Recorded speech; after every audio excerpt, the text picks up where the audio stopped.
Hello student, how are you? Today I am going to start a new chapter of geography for class 10. Chapter name is agriculture. आप लोग सभी जानते होंगे agriculture शब्द से सभी छात्र परिचित होंगे, तो ज़्यादा बताने की ज़रूरत नहीं है। फिर भी यदि हम लोग को पढ़ना है तो इस पर हम लोग थोड़ा विस्तृत अध्ययन करेंगे। तो आइए सबसे पहले कृषि क्या है। कृषि एक प्राथमिक क्रिया है जो हमारे लिए खाद्यान्न अनाज उत्पन्न करती है और साथ ही साथ विभिन्न उद्योगों के लिए कच्चा माल भी पैदा करती है। जैसा कि हम लोग चावल, गेहूँ, मक्का इस सब चीज़ों का जो है उपभोग करते हैं, और साथ ही ईख, चाय, कॉफ़ी, कपास, जूट इन सारी फसलों का भी उत्पादन करते हैं जो उद्योगों के लिए कच्चे माल के रूप में कार्य जाती है। भारत एक कृषि प्रधान देश है और कृषि भारत की अर्थव्यवस्था है कि मुख्य रीढ़ है। भारत में 2/3 जनसंख्या कृषि पर आश्रित हैं। लगभग 60 से 65% लोग कृषि पर आश्रित हैं, परंतु कृषि का योगदान सकल घरेलू उत्पाद में 18% है। जैसा कि आप देख रहे हैं यहाँ कि कृषि भारत की अर्थव्यवस्था की रीढ़ है। देश की 2/3 जनसंख्या कृषि पर आश्रित है और देश के सकल घरेलू उत्पाद में कृषि का योगदान 18% है। तो जनसंख्या ज़्यादा निर्भर है कृषि पर, परंतु कृषि से उत्पादन कम हो रही है। नेक्स्ट, कृषि के प्रकार। कृषि के कौन कौन से प्रकार हैं उसके एक नज़र देख लेते हैं। पहला हम लोग चलते हैं प्रारंभिक जीविका कृषि। ऐसे कृषि को 3 भागों में बांटा गया है: प्रारंभिक जीविका निर्वाह कृषि, गहन जीविका कृषि और वाणिज्यिक कृषि। सबसे पहले हम लोग जो देखेंगे वो कि प्रारंभिक जीविका निर्वाह कृषि क्या है। खास तौर पे छोटे छोटे टुकड़ों पर जंगलों में, वनों में रहने वाले लोग प्रकृति पर निर्भर जो रहते हैं, वो जंगलों को काट करके छोटे से आकार में वो खेती करते हैं। 2 साल 3 साल खेती करने के बाद उसकी उर्वरा शक्ति खत्म हो जाती है, तो पुनः उस स्थान को छोड़ करके किसी दूसरे स्थान को जाते हैं। फिर वहाँ पे उन जंगलों को, घासों को हटा करके, जला करके फिर से वह फसल उत्पादन करते हैं। तो इस प्रकार की जो कृषि कहलाती है वो प्रारंभिक जीविका निर्वाह कृषि कहते हैं, और इसी को कर्तन दहन प्रणाली भी कहा जाता है, और या हम लोग स्थानांतरित कृषि भी बोलते हैं और उसी को झूम की खेती भी बोलते हैं।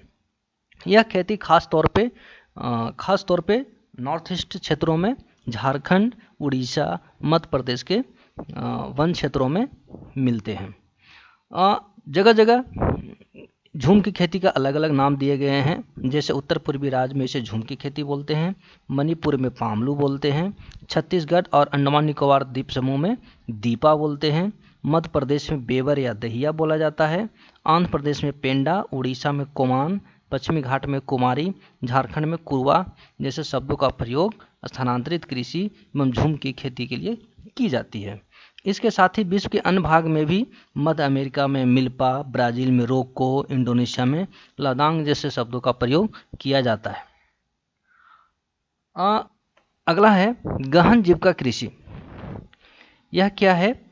तो गहन जीविका कृषि उन क्षेत्रों में की जाती है जहां भूमि पर जनसंख्या का दबाव अधिक होता है। खास तौर पे नॉर्थ इंडिया में, उत्तरी भारत में हम गहन जीविका कृषि देखते हैं जहां पे जनसंख्या अधिक पाई जाती है।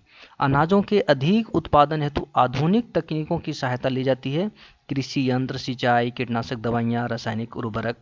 चूँकि हमारे देश की जनसंख्या अधिक है और ज़मीन के टुकड़े छोटे छोटे होते हैं, जोतों का आकार छोटा है, इसलिए वहाँ पर वैज्ञानिक तरीके से खेती करने की आवश्यकता पड़ती है ताकि लोगों को अनाज उपलब्ध कराना हो तो ज़्यादा से ज़्यादा फसल का उत्पादन किया जा सके। तो ये है गहन जीविका कृषि। गहन जीविका का मतलब हो गया कि अधिक जनसंख्या वाले क्षेत्रों में लोगों को खाद्यान्न उपलब्ध कराने के लिए हम जो खेती करते हैं वो गहन जीविका कृषि हो गया।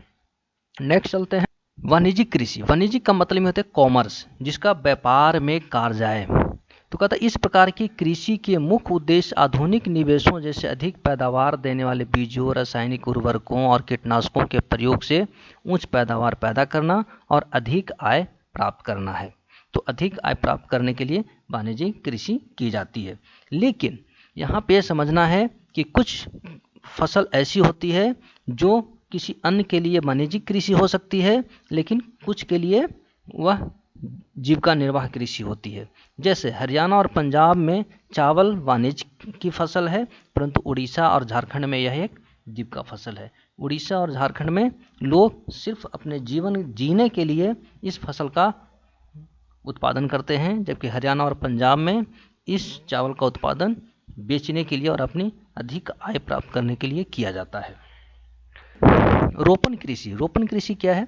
रोपण कृषि भी एक प्रकार का वाणिज्यिक कृषि है। यह बहुत बड़े लंबे चौड़े क्षेत्र में फसल बोई जाती है।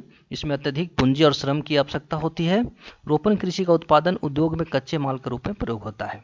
जब भारत में चाय, कॉफी, रबड़, केला, कपास, पटसन, ईख, इस प्रकार के जो फसल हैं वो रोपण कृषि कहलाती है और इनका प्रयोग उद्योगों में कच्चे माल के रूप में भी किया जाता है। जैसे कपास से सूती वस्त्र, पटसन से बोरा या अन्य प्रकार के शिल्प सामग्रियां बनती है। तो इस प्रकार से हम देखते हैं रोपण कृषि। अगला है शस्य प्रारूप। इस शस्य प्रारूप क्या है? अनेक फसलों के क्षेत्रीय वितरण एवं मौसम के आधार से बने प्रारूप को शस्य प्रारूप कहते हैं। जैसे भारत एक विशाल देश है और यहाँ का मौसम प्रत्येक बार बदलती रहती है, तो उस बदलते पर्यावरण के बीच में फसलें अलग अलग प्रकार की बोई जाती है। तो भारत में ऐसे 3 शस्य ऋतुएं मानी जाती है, जिसमें रबी, खरीफ और जायद फसल है। रबी फसल जिसकी बुआई अक्टूबर से दिसंबर के बीच में होती है और कटाई अप्रैल और जून के बीच में। रबी फसल के अंतर्गत में आने वाली फसल गेहूँ, जौ, मटर, चना, सरसों। उसी प्रकार से खरीफ फसल की बुआई मानसून के आगमन के साथ ही होती है। यहाँ हम जान लें कि जून से आरंभ हो जाती है। कटाई सितंबर से लेकर के अक्टूबर तक चलती है। जो फसल जून में आरंभ होगी वो सितंबर तक काट ली जाएगी और जो फसल जुलाई में आरंभ होगी वो अक्टूबर तक जाएगी। इस खरीफ फसल के अंतर्गत में जो प्रमुख फसल है धान, मक्का, ज्वार, बाजरा, अरहर, मूंग, उड़द, कपास, सोयाबीन और मूंगफली जैसे फसल उगाए जाते हैं।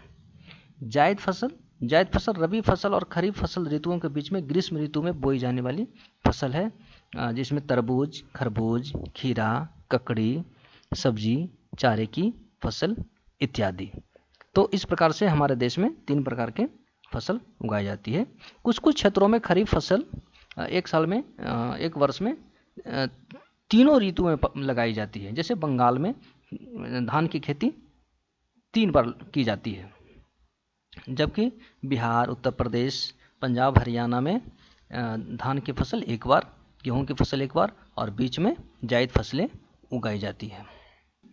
नेक्स्ट, तो इस प्रकार से यह चैप्टर आपका एक पार्ट समाप्त होता है। और यदि आपने फिर से मेरा चैनल सब्सक्राइब नहीं किया है तो मेरा चैनल सब्सक्राइब कीजिए। ओके, थैंक यू, धन्यवाद।